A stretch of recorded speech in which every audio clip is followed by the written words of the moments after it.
The highway outside Las Cruces looked soft, a black ribbon breathing under the noon sun. Jack Mercer sat with his back against a guardrail that burned the skin through his shirt. His tongue felt like sand.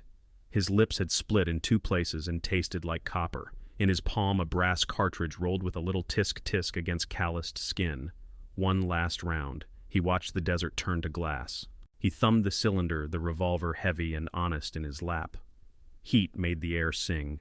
On the far shoulder a beer can popped as it expanded. He saw his wife the way he remembered her on a winter morning, hair damp at the nape, laughing at nothing. He saw his boy on his shoulders, little hands in his hair. The boy's laugh was a bell in cold air. The sound lifted, thinned, vanished. The glass desert swallowed it. Jack brought the barrel up. His hands did not shake. He pressed the hammer with his thumb and held it there, the click in his bones. The sun hit the brass where it sat in the loading gate. Pretty thing, he thought. A coin from a life that could have gone another way. He let the hammer down and breathed. The breath rasped like paper. "Put that down," a woman said. The voice came from the storm drain mouth, a low oval in the concrete embankment. A shape stepped out of the shadow. She wore a cut-off work shirt and canvas pants. A pale scar cut her right cheek from temple to jaw, a quiet line that caught the light. Her eyes stayed on his hands. A second woman slipped beside her, smaller, with a heavy braid and a leather pouch tied at her throat. The smell of something green came with her, sage or crushed leaf. A third hovered back, young, quick-eyed, a scarf tied at her hairline weight on the balls of her feet like someone who did not like to be still. Jack lifted the revolver away from himself and set it on the concrete. He opened his free hand. The scarred woman came forward and passed him a plastic bottle wrapped in damp cloth. "Sip," she said. "Not gulp."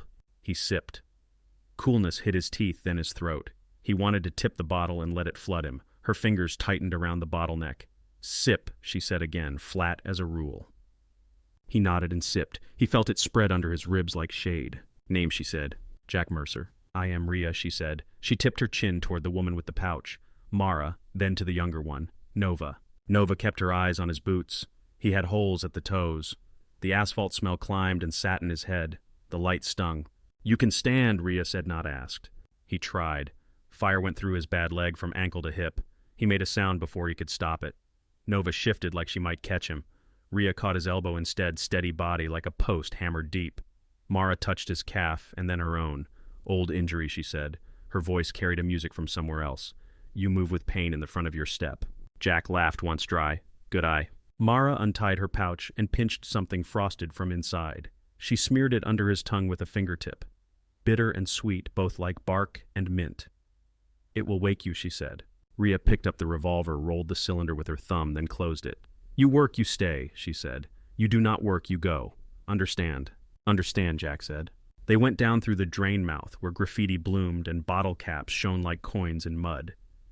The tunnel smelled damp, a cool tongue on hot skin. On the far side, an arroyo cut the land like a white seam. They followed the wash east heads down against the light. Heat threw blade shadows off Ocotillo and Chola. The sky was a blue lid. Jack walked crooked and counted breaths. Mara's palm brushed his elbow now and then, steady as a metronome. Hollow Pass did not announce itself. 1 minute, there was an ordinary crease in the earth. The next, the ground pinched and the sound changed. The wash kinked into rock, and the rock closed enough that shoulders brushed it. The air cooled. Inside, a rust-scabbed rail ran into stone and ended. An old cut, he thought, from when men tried to move the desert, and the desert said no. Water ticked from a seam in the wall into a rusted coffee can. Tink, tink. The sound fell into his stomach like sleep tries to do and cannot. Someone had laid mats near the back, woven from something fibrous, yucca maybe. A cookpot sat on a rack with stones under it, soot on the undersides, but not thick. No smoke would hang here if they kept the fire small. He noticed tools hung on pegs, hammered into cracks. Hammer. Whetstone. A bow with a new string. A saw with teeth wrapped against light. Rhea walked the perimeter with her hands behind her back. She stopped at the place where the brush had been pulled across the pass to screen it from view. She passed her fingers over the edges of the brush like she was checking stitches. She looked at the sky through the web she had made once, twice head tilted. Then she looked at Jack the way you look at a fence line you are not sure of. "Sit," she said. He sat with his back to rock that still held a ribbon of sun warmth. The warmth went into his spine. His hands had turned gray with dust. He rubbed his thumb along each nail and felt grit stick under the cuticle, a little crescent that did not want to leave. Nova moved along the rack and set the cookpot on the coals. Her knife lived at her hip, tied with a looped cord that would part on a pull. She cut dried meat into strips with strokes that did not waste motion. She did not look up. Mara knelt by the seam of water and held her hand under it, not for herself, but to check the drip. She smiled small, like the sound was a word she understood. She filled a cup. "Drink," she said to Jack, and passed it. The metal was cool against his teeth. The water had a mineral taste, old and clean. Rhea squatted on her heels and watched him with eyes that did not blink much. "You were alone a long time," she said. "Some time," he said. "What did you plan to do with that round?" she asked. She had placed the revolver on a crate by her knee, her hand near it without thinking. He could tell she had lived with weapons not as relics but as tools. Jack looked at his hands. Lines of dirt had made maps of his knuckles. He closed his fingers, opened them. "Decide," he said. She nodded like the word had been the one she expected. "You will sleep here," she said. She touched the mat with 2 fingers. "Nova will cook. Mara will tend your leg. In the morning you split wood. You cut it small enough to hide the smoke." "Understood," Jack said again. He felt foolish saying the same word like a boy in a classroom. Nova brought him a bowl. The stew had strips of meat and a handful of green. Smoke and game and the faint sweetness of roasted chile. He tried not to empty it too fast. He did not want to show hunger as an animal thing. Rhea tipped her head. Approval, or maybe only less disapproval. Mara wrapped his knee with a strip that smelled of tallow and crushed leaves. The cool went deep. "This will settle fire," she said. "Do not run. Do not prove anything." "I am not good at running," Jack said. It came out more wry than brave. Nova snorted once, a real sound that held no malice. Then she was quick and quiet again. Afternoon leaned into something softer. Light climbed the rock walls and thinned. The pass took on a blue echo. Rhea walked the entrance one more time. She paused, listened, moved 2 branches with 2 fingers, then replaced them. It was neat work, like sewing. Jack lay back on the mat. The rock behind his skull felt like a hand pressing him down in a good way. The drip from the seam kept to its time. Tink, tink. A fly had found the stew smell and then lost it.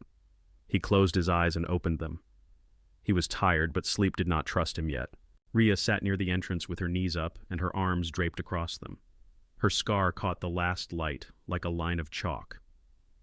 Nova ate, then cleaned the bowl with a scrap of bread that she tore with 4 fingers and thumbs. Mara touched the pouch at her throat, a light tap once, twice, as if to count. Her eyes were somewhere he could not go. They did not ask him anything else. He was grateful for that. Questions fray a person more than sun. He rolled onto one hip so he could see out past the brush. The basin past the pass lay like a palmed hand. A wind ran over it and flipped little skirts of dust. He squinted and held his breath without meaning to.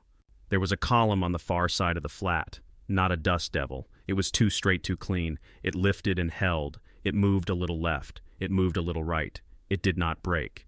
Jack sat up. Rhea followed his gaze and saw it. Her jaw tightened. Her eyes narrowed to measure distance. "Inside," she said. The water ticked. The light went thin as skin. The straight pillar of dust held its line across the basin. They pulled the brush tighter across the mouth of the pass. Rhea pinched stems into place and tucked a strand of yucca cord. Her hands did quiet, exact work. She sent a look over her shoulder, and Nova dropped the fire to a whisper. No smoke climbed. The air turned cool inside a skin of shade laid over heat. The column on the basin did not break. It slid to the right, stopped, slid back. Rhea stood long enough to fix it in her mind, then moved back into the dark. "Eat first," she said, "then tasks." Nova passed bowls. The stew had thickened and picked up the flavor of iron from the pot. Jack held the bowl with both hands and let heat soak his fingers. He took careful mouthfuls. If he fed the hunger too fast, his head went light. Mara watched without staring. She held her cup close, the leather thong of her pouch caught between 2 fingers like a worry stone. When the bowls went clean, Rhea pointed at the piled limb wood stacked against a wall of rock. "Split it small, wrist length. Hide it under the grate when you burn. No white smoke."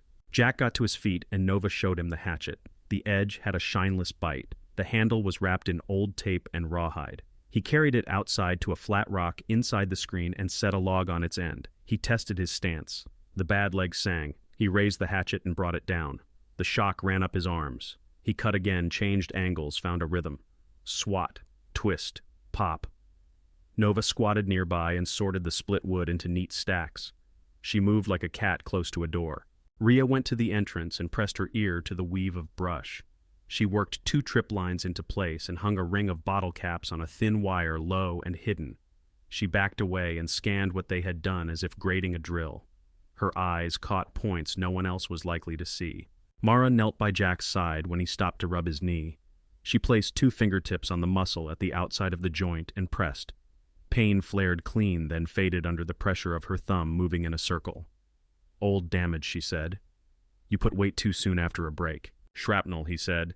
"Not from the brave part. From a ditch I fell in. It tried to come out as a joke and made only a half smile." Mara dipped into her pouch and brought out a small tin. She scraped a green paste onto her palm. It smelled like tallow-crushed leaves and something sharp that cleared the back of the nose. She spread it around his knee, slow and even.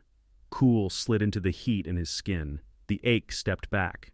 "You will want to prove you are fine," she said. "Do not. Slow is true." "I hear you," he said. Nova tapped the hatchet with a knuckle. "Teach knife later," she said. It came out eager and flat at the same time, not a question. Jack nodded. After the wood, he said. They worked. The sound of the hatchet became the metronome of the afternoon. Swat, twist, pop.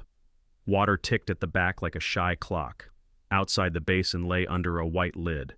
The basin's skin shimmered. The pillar of dust shifted and then thinned into glare and was gone. Rhea did not relax. She carried a coil of paracord to the far wall and lifted a loop.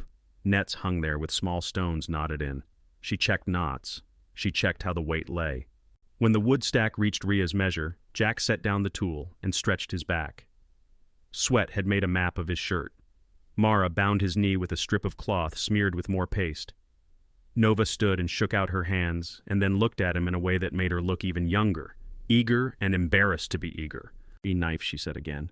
They went to the open space near the seam of water. Light there was soft and good for sight. Nova drew a short blade with a worn handle corded for grip. Jack took a similar knife from the rack. He tested the weight, then showed her his stance. Feet under hips, knees loose, spine straight. "Not strength," he said. "Angle, distance, timing." He put his forearm along hers and rotated her wrist a fraction. "If you turn here, the blade falls into the line. Less effort." She tried the motion. The knife moved as if pulled by a thread. He smiled. "You do not push," he said. "You let the edge do the job. Save your muscle for when you need it." She nodded and watched his hands. He showed how not to overreach. He showed where to step if someone came in fast. He tapped her toe with his toe to move her foot an inch. He put the pad of his thumb under her elbow to show the hinge. She absorbed. The awkward beat lasted only a few tries. Her body learned and then learned again. She fed on repetition. "What if I freeze?" she asked. "You do not," he said. Her mouth quirked. She tried the parry again. It looked true. Rhea watched them from the shade without letting her eyes say she watched. She kept her back to the rock and her attention on the entrance, but her hands stilled for longer than the time it takes to check a knot. The scar on her face made the rest of her expression look even and cool. They broke for water as the shadow moved in. Nova drank and wiped her mouth with the back of her hand. A beetle climbed the edge of the water can and tipped back like a drunk on a curb. The drip went on. Tink, tink. "What is Hollow Pass to you?" Jack asked, not sure if the question had a right. "A place the sun forgets for part of the day," Mara said. She said it like a fact. Hyde Nova added, "Then quiet her home." Rhea said nothing. She placed her palm on the rock wall and felt its heat where the sun had been. Her eyes traced the seam where water ticked out of the stone. Later, Rhea set them to scrape hides that had hung to dry in a pocket of shade. The work smelled like salt and old animal. Jack took a bone scraper and pulled steady. The edge of the hide sang a low note. Nova worked next to him and tried to make her sound match his. Rhea sorted tools and rewrapped handles with fresh rawhide strips. Mara counted bundles of herbs with a habit that looked like prayer. Jack's eye kept tracking to Rhea, the way she stood, the way she scanned from high to low, the way her steps made no gravel sound, the way she signaled with 2 fingers instead of speech.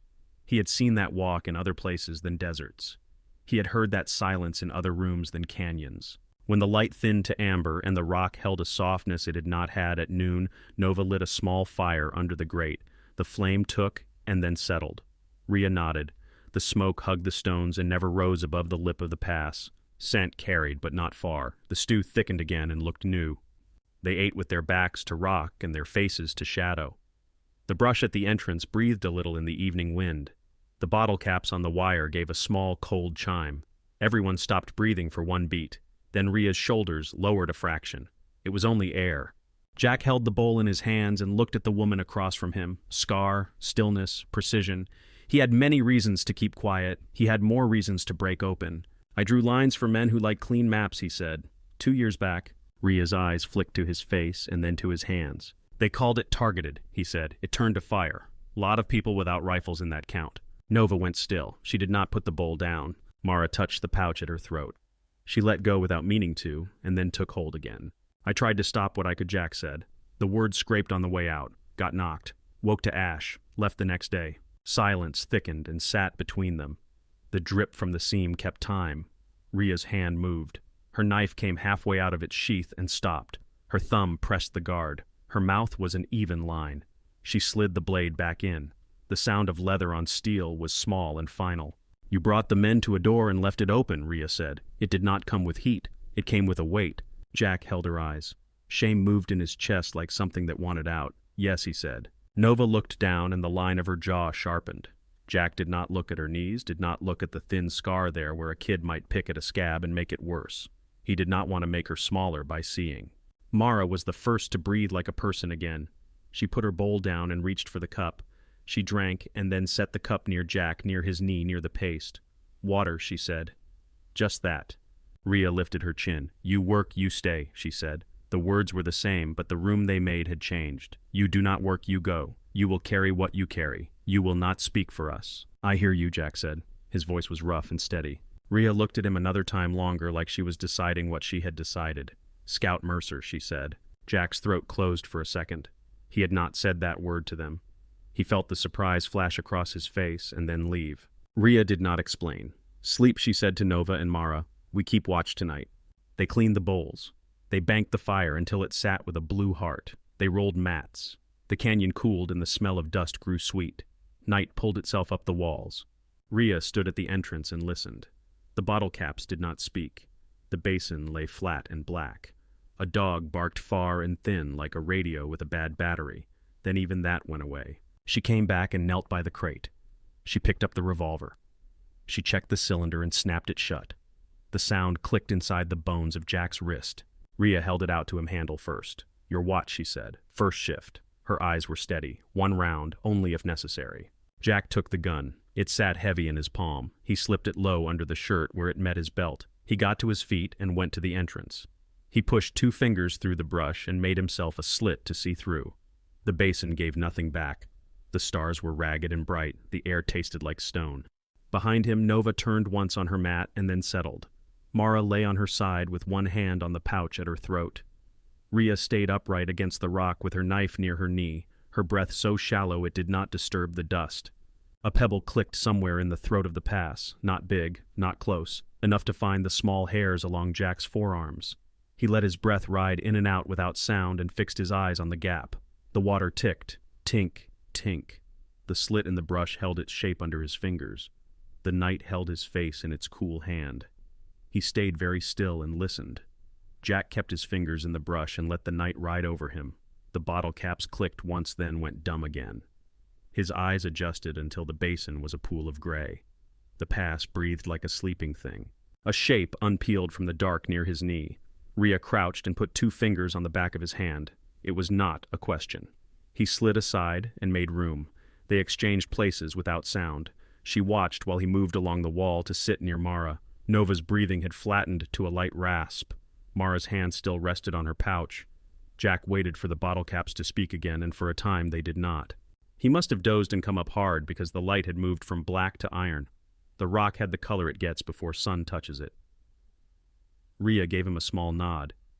She looked like she had not blinked. They ate in the quiet way of people who wish not to announce anything.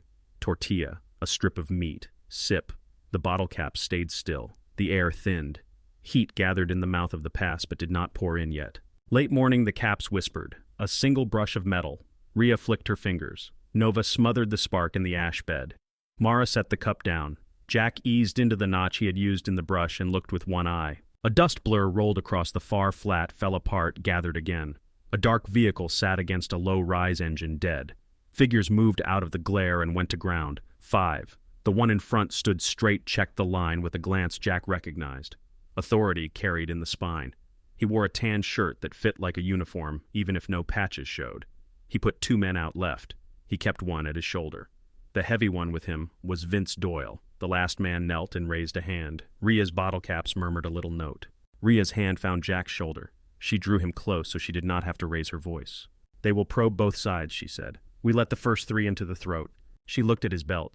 He knew what she saw. "1 round," he said. Her eyes stayed steady.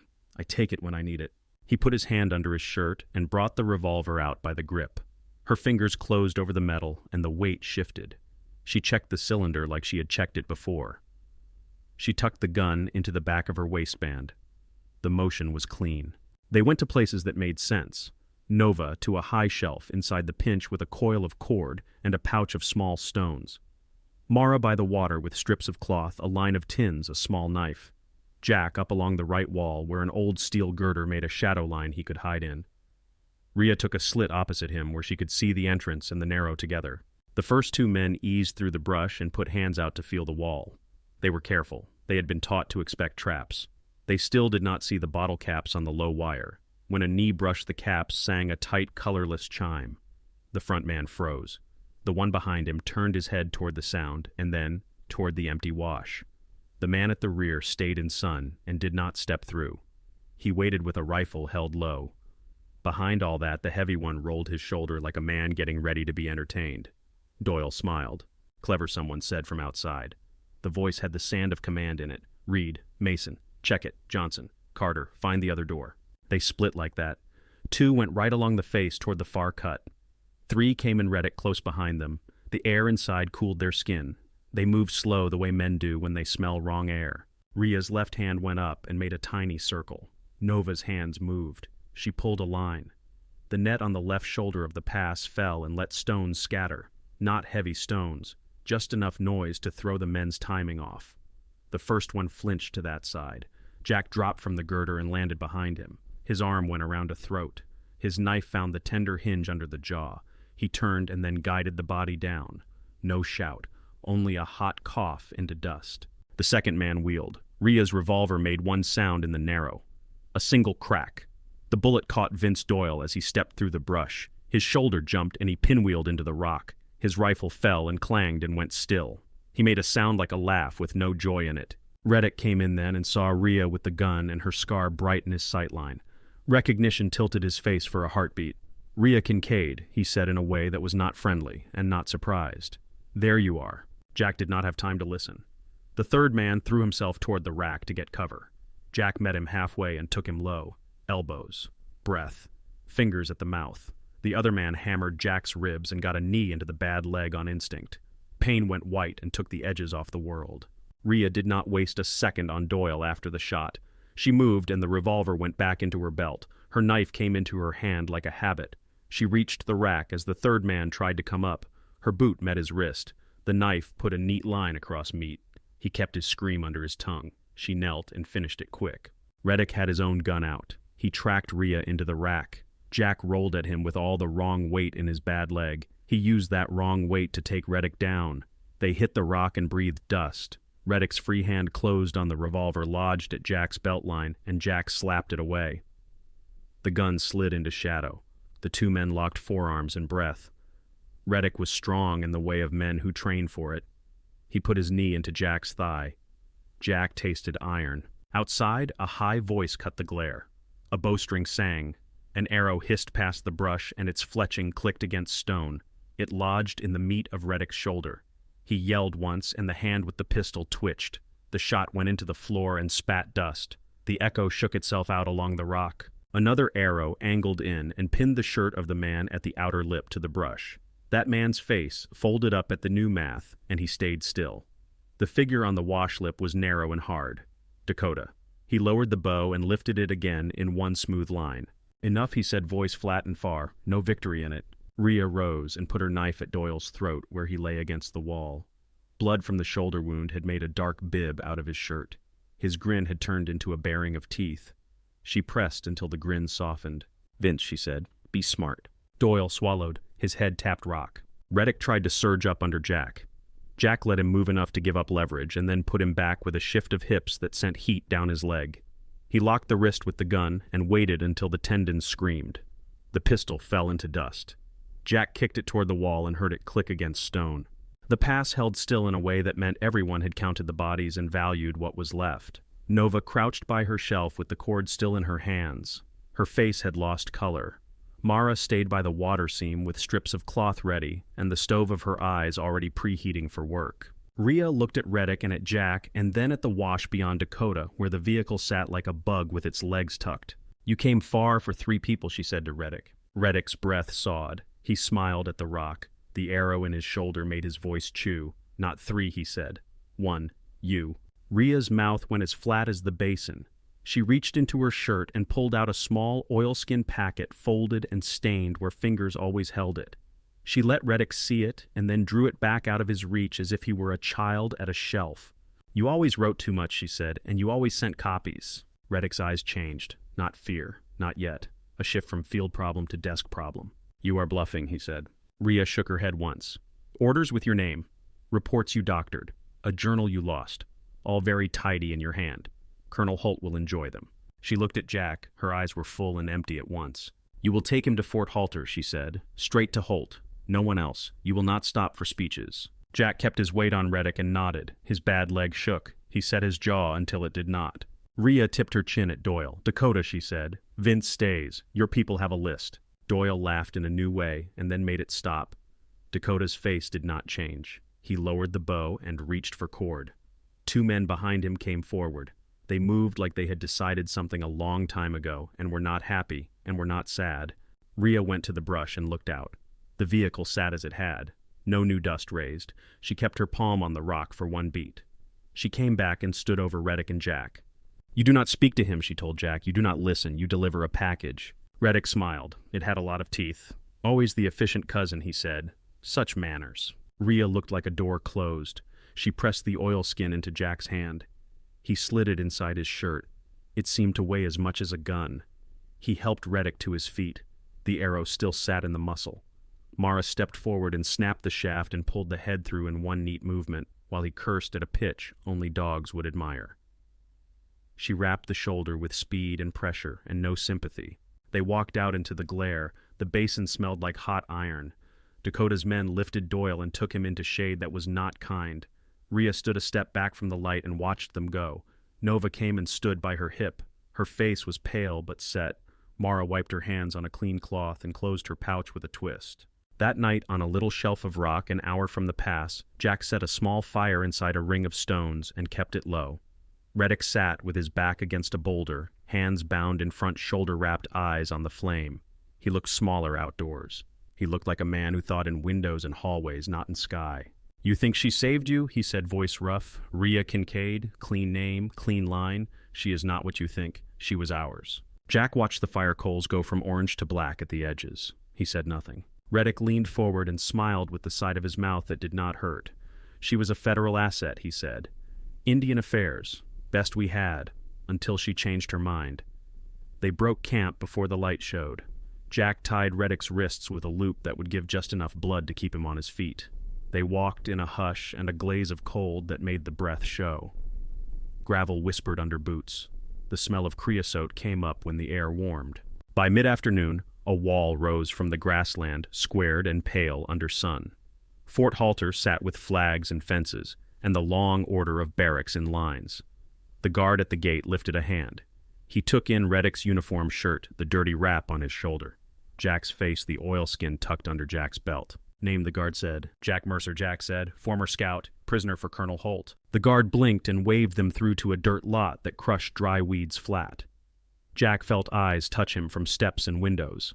Reddick's mouth curved like he had found a place where teeth counted again. Inside the command office smelled like lemon oil and paper. Blinds cut the sun into strips. A ticking clock held the room in a polite grip. Colonel Avery Holt stood behind a desk that had been polished many times.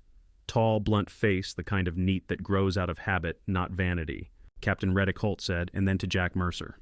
Jack pulled the oilskin and set it on the desk. He did not sit until Holt's hand tipped in permission. Holt opened the packet and thumbed each sheet. He did not hurry. He took in the letters, the signatures, the dates, the neat corrections in the same hand, repeating. He set a journal aside and lifted it later with 2 fingers. He read a paragraph with his lips pressed thin. Reddick breathed through his nose. The sound had a hiss. Holt closed the journal with care. He set the edge of his thumb against a fold in the oilskin and traced it as if to feel where it had been carried. He looked at Reddick and then at Jack. "Leave us a moment," Holt said. 2 men at the door took Reddick away. The room exhaled. Holt leaned back and looked at the ceiling. The clock ticked. He turned a page and pushed a knuckle into his jaw as if to keep it still. "You know what is in here," he said. "I read enough," Jack said. "Good," Holt said. He rubbed the edge of the desk with his palm, then let the hand fall. "You will make a statement," he said. "Everything you saw, everything you did. I do not need speeches." Jack spoke until the throat went dry. Holt did not interrupt. A sergeant brought water and left. The blind's shadows shifted on the floor. When Jack finished, Holt chewed his cheek and looked old for a breath. The door opened without a knock. A man in a travel-creased suit stepped inside with a folder. He carried himself like rooms lean out of the way for him. "Major Stanton Pike," he said. He smiled without warmth. "From Washington." Holt did not offer a chair. Pike took one anyway. He placed the folder at the corner of the desk hard enough to make the wood speak. "We appreciate your initiative," Mr. Mercer, Pike said, and folded his hands. "We have also been asked to be careful with the temperature of this region." Holt's eyes cooled. "The documents speak plainly," he said. "They do," Pike said. "They also open doors we prefer to leave closed." He opened his folder and slid a sheet toward Holt. Holt read it and did not change expression. Pike kept speaking with the soft edge of a polished knife. "Captain Reddick will be relieved of command," he said. "He will be reassigned to an administrative post back east. Rank reduced. File marked. Quietly. The Bureau prefers not to parade its dirty laundry while we try to seat a peace table." Jack felt heat rise that had nothing to do with the room. He kept his hands flat on his knees. "There were no rifles in that village," he said. Pike inclined his head a fraction. "Tragedies occur," he said. "We cannot let one incident undo a year of negotiation." Holt's jaw worked once. "The 3 women," he said, "who remain in harm's way." "Of course," Pike said, as if he were the one who had brought it up.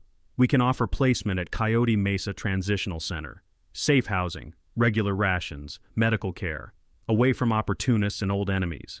A humane solution." Jack pictured wire and cement and a ration line that did not always deliver. He saw a gate that needed permission to open.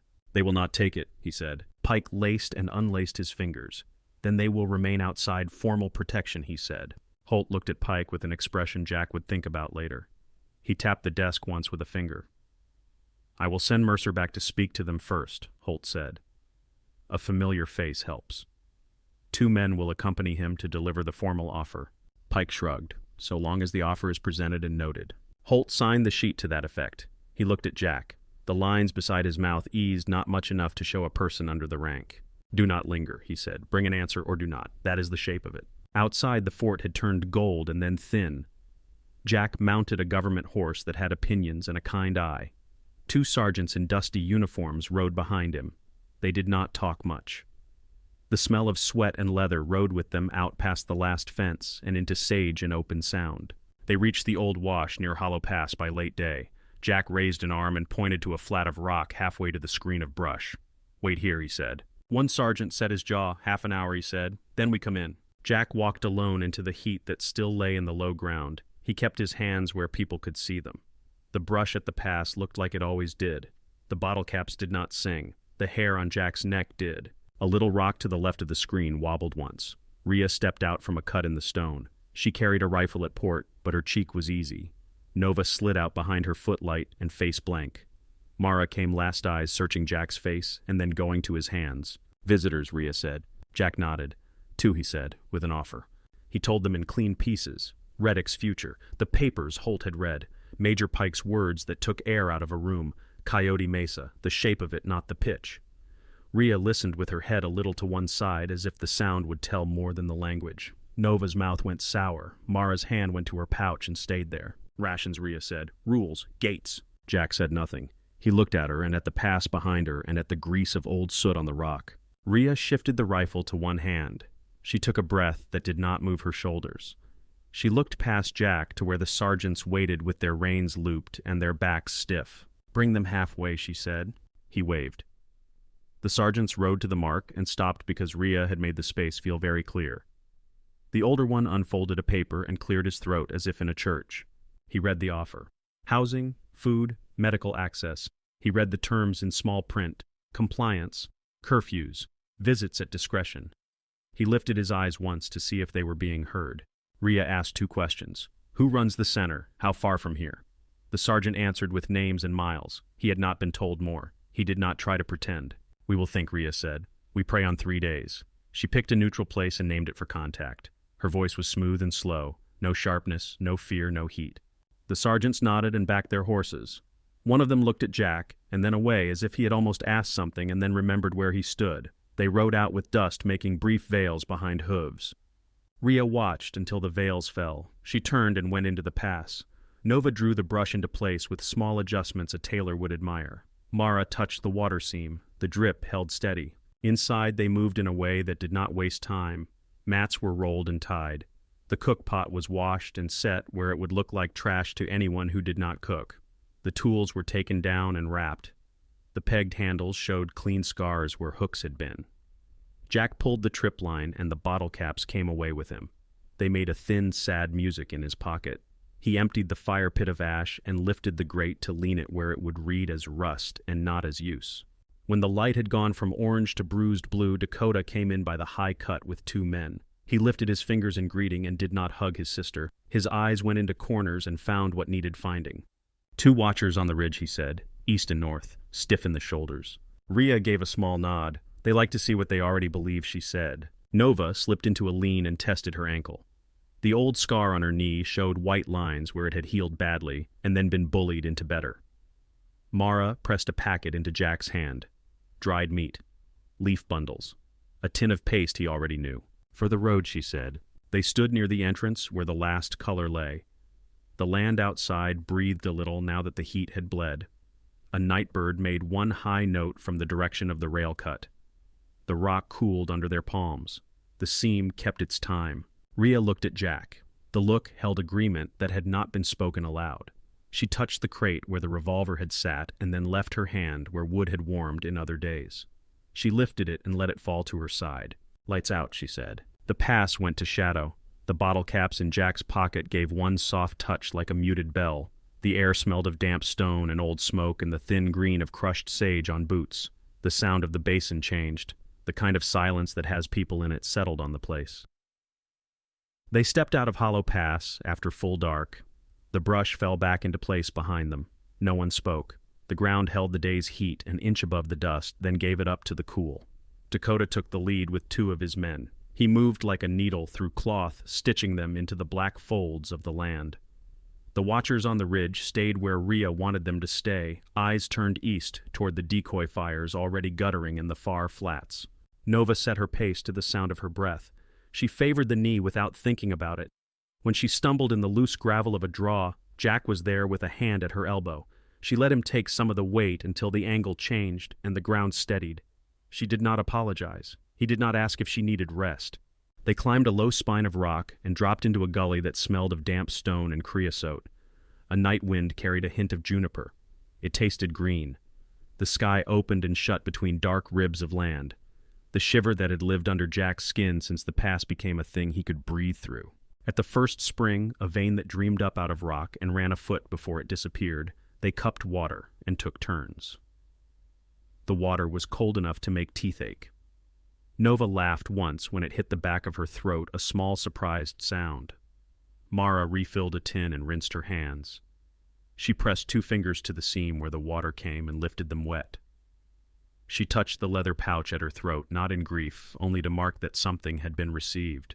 Dakota sent 1 man north and 1 farther east.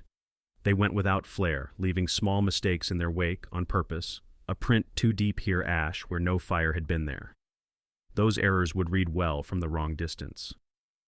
Rhea watched the lines go, and then gave her attention back to the bodies in front of her. Here, she said to Nova and adjusted the wrap on the knee with a quick, sure pull. Tell me if it pinches. It bites, Nova said. The corner of her mouth lifted. Better than dragging. Jack flexed his hands and saw the half-moons of ground under his nails. Dirt lived where soap could not reach. He rubbed his thumb over 1 nail. The grit stayed. He looked at his palms. The cuts along the calluses had gone shiny. He closed his fingers and opened them, and felt strength return in a measure he could trust. They moved again. The land rose in humps and slowed them down. The glassy skin that had lain over the basin did not come up this high. The air turned from flat to layered. When they stopped, breath made small plumes in the beam of the night. Jack shrugged his shoulders under the pack, and the muscles answered. The ache in his leg found a steady place, and stayed there. Near midnight, Dakota lifted a hand. They gathered into the lee of a boulder the size of a truck. He pointed with 2 fingers at the slope above, then traced a line across his own chest to show where a shelf ran. Rhea nodded. She did not repeat the signal. She set her palm on the stone for a count and took her hand away. Her fingers held the rocks cool like a memory. They climbed to the shelf and found a flatness long enough to sit shoulder to shoulder. The mountain threw its shade up to the stars. The stars did not mind. They were many and near. The world below became an idea. The road they had left behind might as well have been underwater. Mara opened a cloth and passed thin strips of meat from one hand to the next. The meat tasted of smoke and salt. It made their mouths water more than it satisfied. That was the point. She set a pea-sized lump of paste in Jack's palm. He smeared it along the bad knee and breathed as the cool moved in. Nova tilted her head back and let her eyes close for 3 breaths. When she opened them, her face had settled in a way that made her look older and more herself at the same time. Rhea sat with her knees up and her forearms across them. The line of her scar had softened in the blue light. She turned the revolver in her hands once and set it between them. "Keep it," she said. Jack lifted it. The cylinder clicked when he checked it. Empty. He slid the gun low against his belt. The leather rasped and went quiet. He did not think of the roadside. He did not think of what he had almost done there. He thought of the weight as a tool that sat at his hip and belonged. Dakota slept in a half pose that would let him stand without catching an ankle. His brother's face was a strict mask when it rested. Even strict faces look young when they sleep.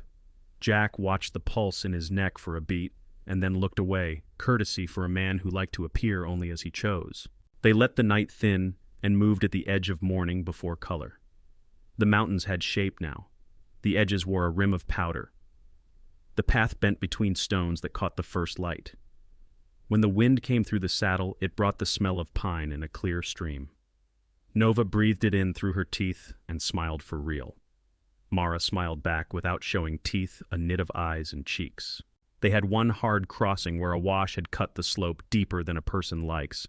The gravel behaved like dry water. Nova's foot went out and the knee skidded. Jack stepped in and took her under the arms. His hand slipped on the fabric of her shirt. He reset and lifted. Dirt ground into the cut of his palm. He felt the sting. He liked the sting. It was simple. He set her on the far lip. She sat and winced and let the breath out slow. "Again," she said, and rolled the ankle to make sure it still obeyed. "I can move." "Move," Rhea said. They topped the next rise as the sun put a bar of light on the far rim. The land ahead was not gentler. It was different. Folds upon folds of shadow and green. Rocks that held their own heat under lichen. Trees that walked up out of the ground in ranks. The color in the east bloomed and then settled. The mountain took it in and did not spill. Jack touched the chain around his neck under his shirt. Metal met skin. He pressed it once and let it go. He felt no pull backward. He felt no push forward. He felt the present in his chest steady as a boot on stone. Rhea looked at him and then at the slope. She did not smile. She did not need to. She shifted her rifle and started along the line that Dakota had marked with the tilt of his chin. Mara followed with the pouch at her throat, quiet and close. Nova set her shoulders and moved with more weight on the good leg and more mind in the bad. They did not speak. There was plenty to do without words. The ground needed their eyes. The packs needed their backs. The air needed their lungs. The quiet between them was not empty. It carried the sound of feet on grit and cloth on bark and the small lift of breath when a step landed true. The day walked up the mountain with them. When the path narrowed to a cut no wider than a man's shoulders, Rhea reached back without looking, and Jack placed his palm between her shoulder blades for a heartbeat, not to steady her, only to let her know he was there. She moved on. He took his hand away. The ridge widened and let them breathe in full again.